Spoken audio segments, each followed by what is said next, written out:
Kasus yang dihadapi oleh Bapak Paryono, SEPID, datang dengan kedisiplinan siswa yang masih sulit diterapkan di sekolah. Sehingga kurangnya pengawasan orang tua yang membuat anak dan siswa kurang berdisiplin. Siswa sering datang terlambat atau berperilaku yang tidak sesuai dengan aturan sekolah. Satu sisi lain, ada rasa kasihan karena kurangnya kasih sayang dari orang tua.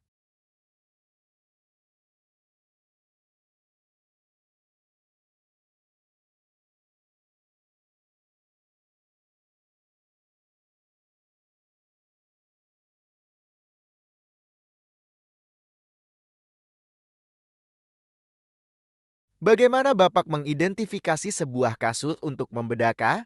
Apakah kasus tersebut merupakan dilema etika? Ataukah kasus tersebut termasuk bujukan moral? Mengenai kasus tersebut, terjadi dilema etika yang ditandai dengan adanya pilihan yang sama-sama benar. Tidak ada bujukan moral dalam kasus ini karena tidak ada pelanggaran hukum yang terjadi. Sehingga untuk mengidentifikasi antara dilema etika dan bujukan moral perlu dilihat dari tip kasus dan pilihan yang muncul.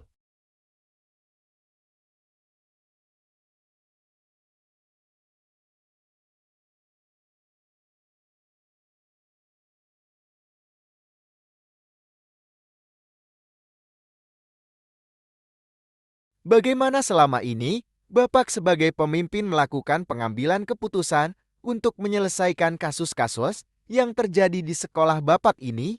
Pengambilan keputusan yang dapat saya lakukan, tentu saja saya awali dengan identifikasi masalah yang ada, kemudian setelah itu saya mengumpulkan bukti-bukti dan fakta kejadian untuk mencari solusi atas kasus yang terjadi dengan berbagai pertimbangan-pertimbangan yang ada.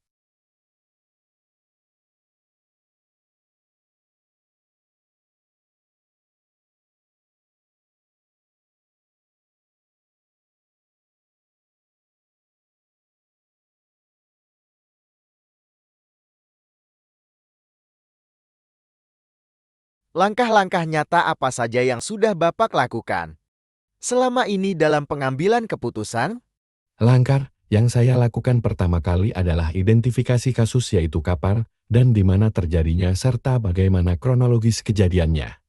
Setelah itu, memanggil kedua belah pihak yang berselisih untuk mengkonfirmasi sehingga dapat dicarikan solusi atas masalah yang ada, tentunya dengan kolaborasi dan pertimbangan-pertimbangan yang ada di sekolah.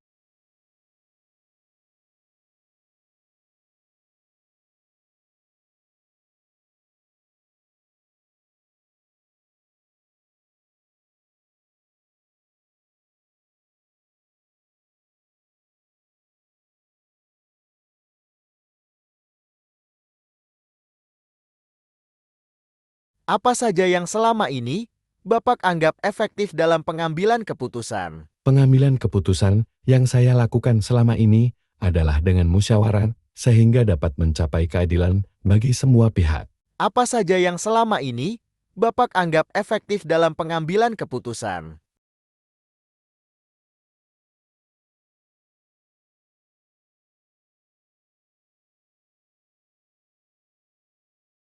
Adakah hal yang menjadi tantangan untuk Bapak sebagai pemimpin di sekolah dalam mengambil keputusan? Tentu saja ada tantangan yang saya alami dan hadapi dalam pengambilan keputusan, di mana nantinya keputusan yang saya ambil tersebut merupakan keputusan yang bijaksana. Tidak memihak kepada salah satu orang serta tidak merugikan bagi semua pihak, sehingga dapat menerima keputusan tersebut dengan lapang dada.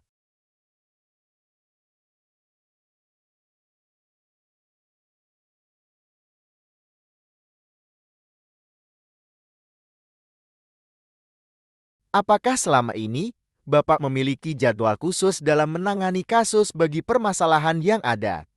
Penanganan kasus dilakukan secara insidental, yaitu ketika terjadi suatu permasalahan, maka segera untuk ditangani, sehingga nantinya menjadi tidak berkepanjangan dan dapat segera mencari solusi atas permasalahan tersebut.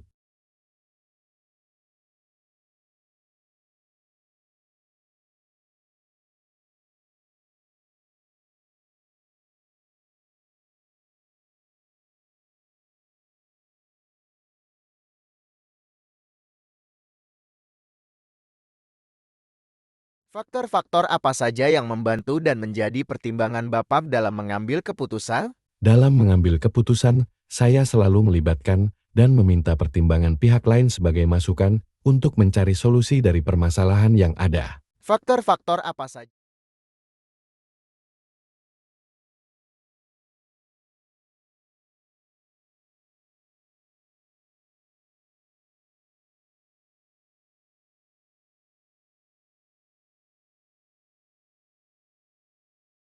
Pembelajaran apa yang Bapak dapatkan dari sesi diskusi kita pada pagi hari ini? Banyak sekali hal yang saya peroleh dengan diskusi bersama ini, bahwa dalam pengambilan keputusan sebagai seorang pemimpin, kita harus dapat bijaksana dengan mempertimbangkan prinsip, paradigma dan langkah pengambilan keputusan itu sendiri, sehingga nantinya keputusan yang diambil tidak merugikan salah satu pihak.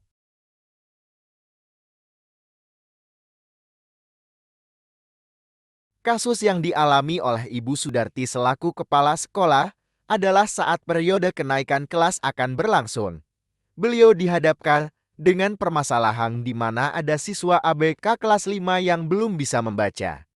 Jika dianaikan, apa maka dikhawatirkan dapat berdampak pada saat kelas 6 serta masa depan pendidikan murid tersebut di masa yang akan datang. Jika tidak dinaikkan, maka usia akan melebihi ketentuan saat lulus dari kelas 6.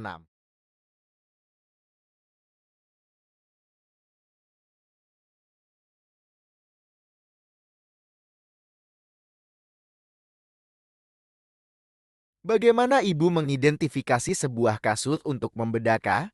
Apakah kasus tersebut merupakan dilema etika? Ataukah kasus tersebut termasuk bujukan moral? Bila suatu kasus yang saya alami memiliki dua pilihan yang sama benar saat akan membuat keputusan, maka saya mengidentifikasi kasus tersebut sebagai dilema etika. Namun, jika saya dihadapkan dengan situasi yang membuat saya harus memilih antara benar atau salah, maka kasus tersebut merupakan bujukan moral.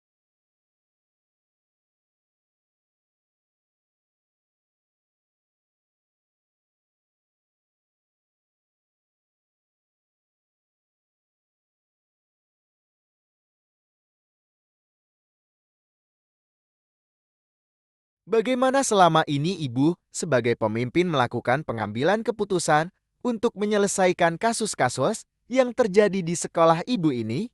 Bila suatu kasus yang saya alami memiliki dua pilihan yang sama-sama benar, maka sebelum keputusan, saya akan mempertimbangkan kepentingan orang banyak, memprioritaskan kebutuhan murid, memikirkan dampak dari keputusan yang saya ambil baik jangka pendek maupun jangka panjang, serta memikirkan hasil akhir yang akan didapat dari sebuah keputusan tersebut. Selain itu, saya mengajak guru-guru untuk bermusyawarah dan memberi masukan-masukan.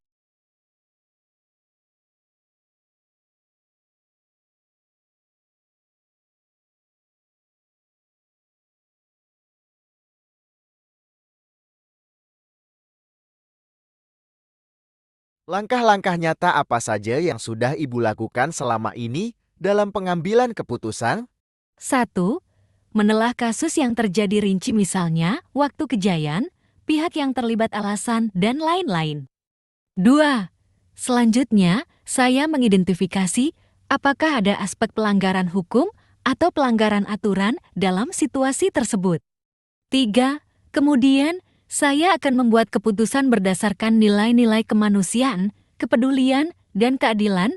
Bila memungkinkan, saya akan mempertimbangkan solusi lainnya yang tidak merugikan kedua pihak jika dalam situasi tertentu ada dua pihak yang sama-sama benar.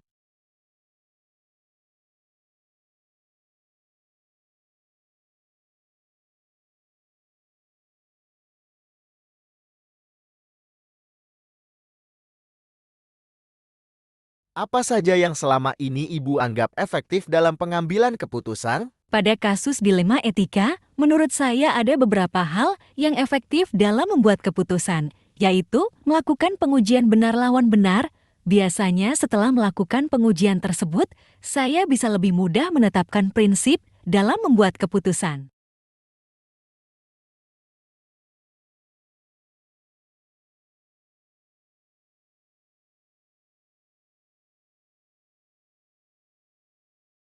Adakah hal yang menjadi tantangan untuk ibu sebagai pemimpin di sekolah dalam mengambil keputusan?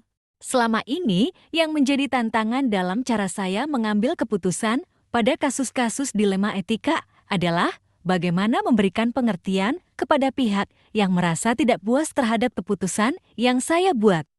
Sebagian orang cenderung memberikan kritikan pedas dan menjudge bahwa saya tidak tegas saat mengambil keputusan berdasarkan rasa kepedulian dan kasih sayang, padahal saya mempertimbangkan kebaikan bersama dan masa depan murid. Namun hal ini wajar terjadi dan bisa saya atasi.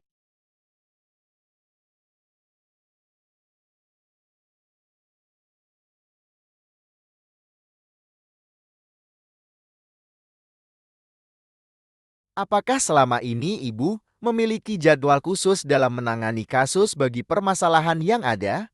Biasanya, jika situasi yang saya hadapi adalah dilema etika, saya tidak serta-merta langsung mengambil keputusan di tempat. Saya terlebih dahulu menelah kasus tersebut secara rinci dengan mengumpulkan fakta, pihak yang terlibat, dan informasi lainnya yang saya butuhkan untuk mengambil keputusan. Selain itu, saya akan melakukan musyawarah bersama guru-guru untuk mendapatkan masukan.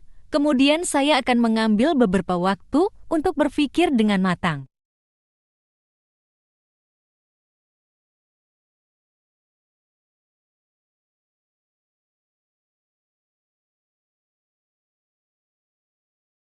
Faktor-faktor apa saja yang membantu dan menjadi pertimbangan ibu dalam mengambil keputusan?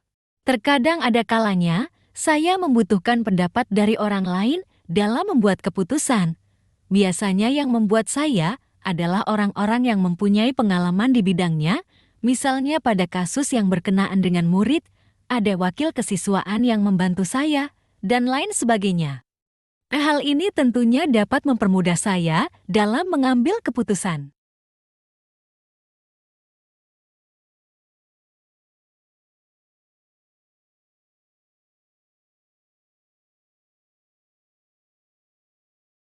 Pembelajaran apa yang ibu dapatkan dari sesi diskusi kita pada pagi hari ini?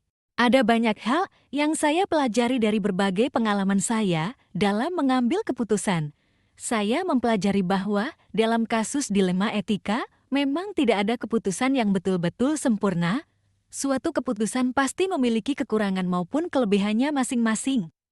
Maka untuk membuat keputusan hendaknya, kita memiliki prinsip yang didasari nilai-nilai kebajikan yang luhur.